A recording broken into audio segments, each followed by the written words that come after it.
اطرد السموم المتراكمة من جسمك بالإضافة إلى الطاقة السلبية ب10 دولارات فقط. معقولة دكتور؟ معقولة ونص.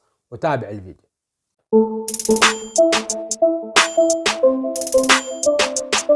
مرحبا متابعينا الأعزاء ومشاهدينا الجدد، معكم الدكتور فراس العلي، أحييكم أينما كنتم على قناتكم الطبية. وفي حلقة اليوم نتحدث عن الخطوة الثانية من سلسلة اطرد ونظف جسمك من الطاقة السلبية ومن الأوساخ والسموم المتراكمة.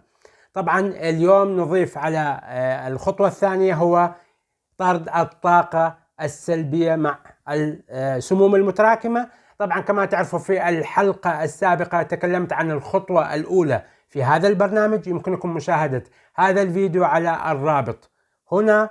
وأود التنويه أنه يوجد على القناة فيديو مهم جدا جدا جدا، أرجو منك أن تشاهده لأن به معلومات كثيرة بالنسبة لي كيف تخلصت من مضاعفات ما بعد كورونا وما بعد اللقاح.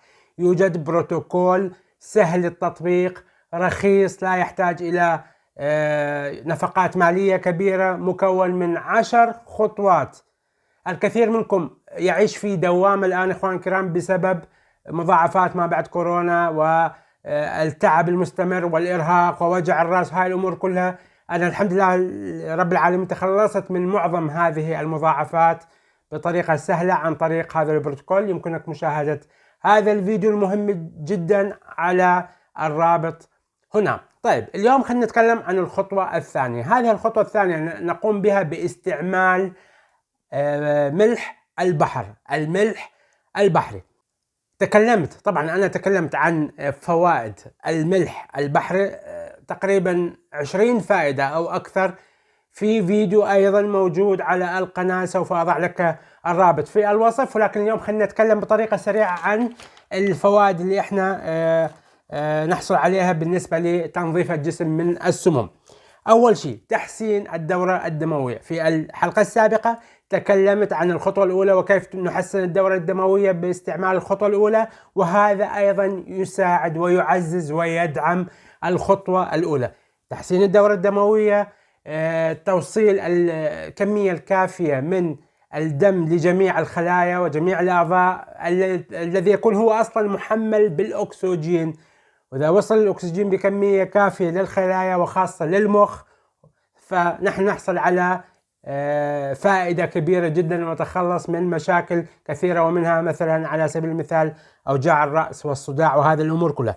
ثانيا يطرد ملح البحر، يطرد السموم من الجسم عن طريق أو عبر الجلد، عن طريق فتح المسامات والتعرق. هذا أيضا بوابة ممتازة جدا في جسمنا لكي نطرد هذه السموم. ثاني شيء طبعا الملح البحري، أو ثالث شيء ينظف الجلد، يزيل الأوساخ المتراكمة على الجلد، يطهر الجلد، ينطي الجلد مظهر جميل. فأيضا هذا فائدة كبيرة جدا. والفائدة الأخرى هي المكملة والتي تساعدنا على تحسين الدورة الدموية وطرد السموم من الجسم، هي استرخاء العضلات، عمل العضلات بطريقة صحيحة. كثير من مشاكلنا، أنا في كل فيديو دائما أنبه أنه مشاكل كثيرة نتعرض لها بسبب عدم قيام الجهاز العضلي بعمله بطريقة مناسبة. فلما العضلات تعمل بطريقة مناسبة وتكون في حالة استرخاء فنخفف من الشد العضلي في عضلاتنا، ويتدفق الدم بطريقة أسهل، انسيابية، ونتخلص أيضا من الأوجاع بسبب الشد العضلي، مثلا في الرقبة، في عضلات الرقبة، في عضلات اليد. هذه الأمور كلها في عضلات الجسم كاملة يؤدي إلى مساعدة الدورة الدموية وتحسينها، ويساعدنا في طرد السموم بطريقة أسهل. طيب خلينا نتعرف على كيفية استعمال ملح البحر لطرد السموم من جسمنا وتنظيفه بطريقة رخيصة جدا.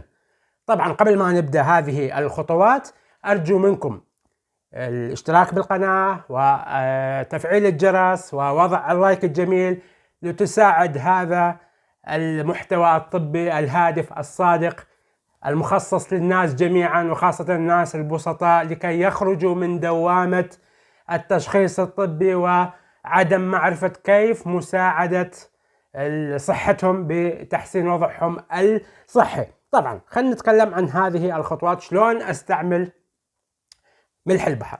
طبعا اخوان الكرام، يمكنك اذا عندك مشاكل تحس دائما انه عندك بلاعيمك او اللوز حسب المنطقة يسموها، عندك مشاكل هنا، فيمكنك عمل الغرغرة باستعمال الماء الدافئ المضاف عليه ملح البحر.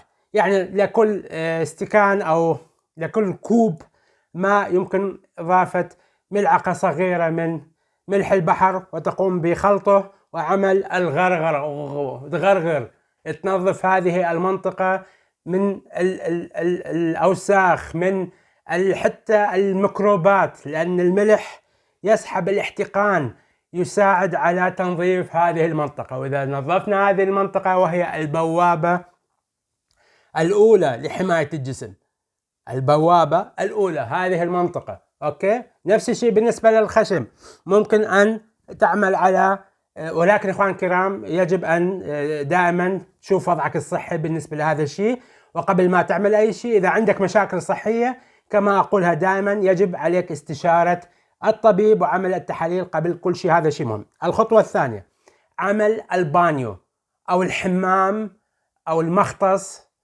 بملح البحر. يعني تعبي البانيو مي، المياه مي دافية، طبعا كل شيء مي دافي لازم يكون مياه دافئة، مو ساخنة يعني تغلى ونار وشرار، لا، مياه دافئة.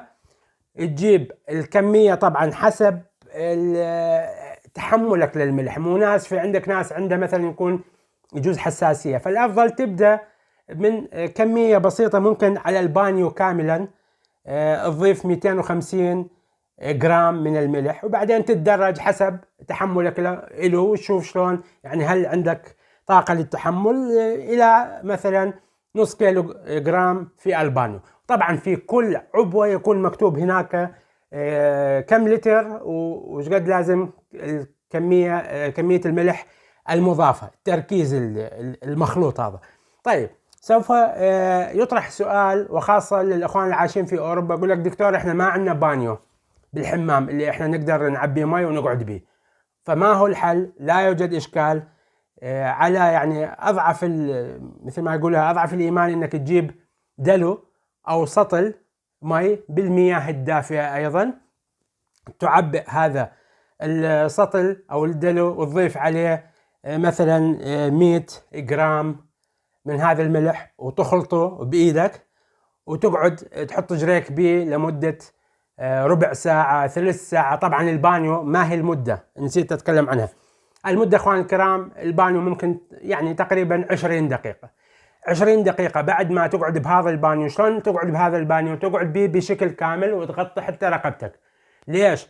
لكي يستفاد منها أكبر عدد ممكن من أعضاء جسمك. المفاصل، عندنا مشاكل كثيرة في مفاصل الكتف، غطي بماء الملح. مفاصل عندك المختلفة، الجرين، حتى هذا المخلوط البانيو مع الملح البحر يساعد الناس الرجال اللي عندها مشاكل بالبروستاتا، ويقوم بالعلاج. هذا يساعد على يعني تخفيف الاحتقان، تخفيف الالتهاب، هاي الأمور كلها. وحتى الناس اللي عندها أوجاع بالمفاصل بالظهر يخفف من هذه الأوجاع ويزيل يعني الالتهابات، ويساعد على الشفاء بإذن الله تعالى. ويوجد نقطة مهمة أخيرة، هي